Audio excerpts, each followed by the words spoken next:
The gentleman from California is recognized for 2 minutes. I thank the gentleman and my good friend and the chairman, who I am very, very lucky and honored to serve under and serve with. Madam Speaker, I oppose this amendment. It's not an easy vote. I've been looking for reasons to support this amendment, and I can't find it. This amendment does nothing to destroy the Islamic State. This amendment does not crush the Islamic State. What this amendment does is start training Islamists to fight Islamists, and we may have an Islamist army to fight Islamists in a matter of a few years. I will not vote for something that I know will not work. Arming Islamists to fight other Islamists is not a winning strategy. I don't believe the weapons and tactics that we bestow to the Islamists will only be used against America's enemies.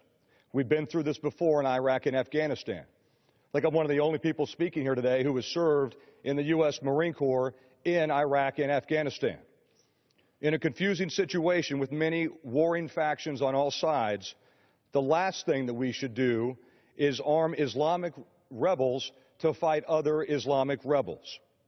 The truth is that the President invited the Islamic State into Iraq when he removed our eyes and ears on the ground and removed the U.S. military from Iraq 2 years ago. We will continue to be at war with radical Islam in this area well into the future. But that doesn't matter now. What matters is that the Islamic State is on the march and it presents a serious regional threat. We need to crush the Islamic State.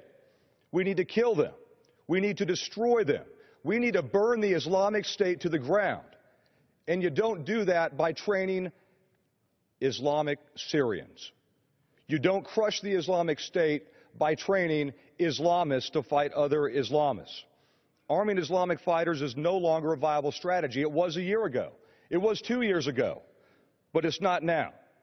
There is no confidence that we are arming the right people, and there is no assurance that those weapons and U.S. tactics and U.S. communications gear won't fall into the wrong hands. The Saudi Arabians are going to help us fight in Syria. If I remember right, Madam Speaker, the Saudi Arabians provided the majority of the hijackers who killed 3,000 Americans on 9/11. I refuse to stand with the Saudi Arabians. We need to crush ISIS, not training more Islamic radicals. I yield back.